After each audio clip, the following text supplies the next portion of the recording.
मन की शक्ति तब और प्रबल हो जाती है जब हम उसे नियम, भक्ति और श्रद्धा की डोर से बांधते हैं। व्रत करना सिर्फ शरीर को नहीं, आत्मा को भी शुद्ध करने का माध्यम है। और जब बात एकादशी की हो, तो ये व्रत हमें पापों से मुक्ति और भगवान विष्णु की कृपा दिलाने का सुनहरा अवसर देता है। इसलिए जरूरी है कि इसे पूरी श्रद्धा और सही विधि से किया जाए। क्या आप जानते हैं कि एकादशी व्रत का सिर्फ उपवास करना ही पर्याप्त नहीं होता? क्या आप ये जानते हैं कि अगर पूजा विधि गलत हो जाए तो व्रत का पूरा फल भी नहीं मिलता?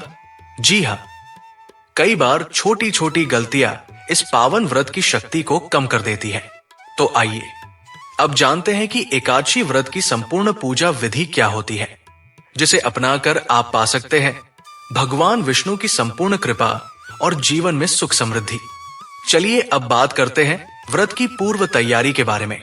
एकादशी व्रत से एक दिन पहले यानी दशमी तिथि को ही आपको सात्विक भोजन करना चाहिए और ब्रह्मचर्य का पालन करना चाहिए। रात को जल्दी सो जाएं और मन में व्रत का संकल्प लेकर अगली सुबह उठें। यह व्रत सिर्फ भोजन का त्याग नहीं, बल्कि मन, वाणी और कर्म से भी शुद्धता का प्रतीक है। क्या आप जानते हैं व्रत की सुबह कैसे आरंभ करनी चाहिए? प्रातः ब्रह्म मुहूर्त में उठकर स्नान करें और स्वच्छ वस्त्र धारण करें। फिर भगवान विष्णु का ध्यान करें और व्रत का संकल्प लें। मैं अमुक एकादशी व्रत का पालन कर रहा हूं, भगवान विष्णु की कृपा प्राप्त करने के लिए। इसके बाद ही दिन की शुरुआत करें। अब जानते हैं पूजन की शुरुआत कैसे करें। घर के पूजा स्थान को साफ सुथरा करें। पीले कपड़े पर भगवान विष्णु की मूर्ति या चित्र स्थापित करें। दीपक जलाएं और गंगा जल या साफ जल से मूर्ति को स्नान कराएं। अब चंदन, अक्षत, फूल, तुलसी, धूप दीप आदि अर्पित करें।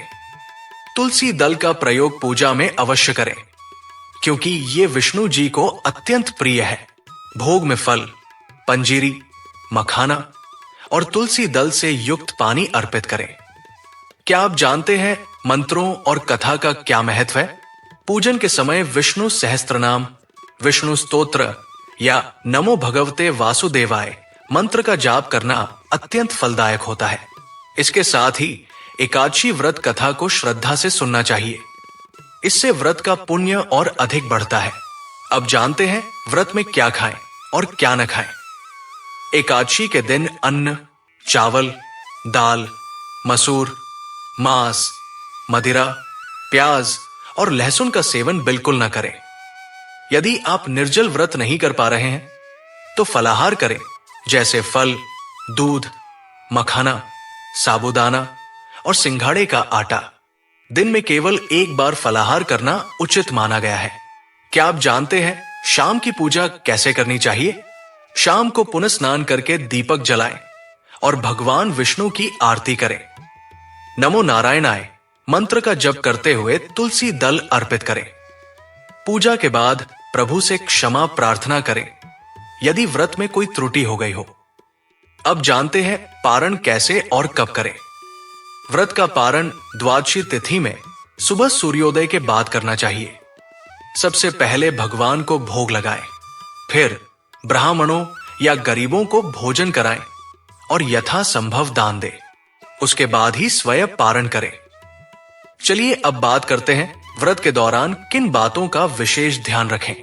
व्रत के दिन झूठ, गाली, क्रोध, तामसिक भोजन और अपवित्र विचारों से दूर रहें। इस दिन संयम, सेवा और भक्ति को अपनाएं। मोबाइल, टीवी जैसे चीजों से दूरी बनाकर मन को ध्यान और शांति की ओर मोड़े। एकादशी व्रत से क्या मिलता है फल? एकादशी व्रत के पालन से व्यक्ति को आत्मिक शांति, मानसिक मजबूती और ईश्वर की विशेष कृपा प्राप्त होती है। यह व्रत पापों का नाश करता है, पुण्य को बढ़ाता है और मोक्ष की ओर मार्ग प्रशस्त करता है। अब आपकी बारी है। यदि आपको यह जानकारी अच्छी लगी हो तो इसे अन्य श्रद्धालुओं तक जरूर पहुंचाएं, ताकि वे भी इसका लाभ उठा सकें। इस वीडियो को जितना हो सके उतना शेयर करें। ऐसी ही और रोचक और पवित्र जानकारियों के लिए हमारे चैनल को सब्सक्राइब करें और बेल आइकन जरूर दबाएं, ताकि आपको हर नई जानकारी सबसे पहले मिल सके।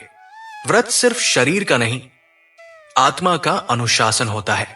जब श्रद्धा और विधि एक साथ जुड़ते हैं, तब होता है सच्चा आध्यात्मिक अनुभव। जय माता दी।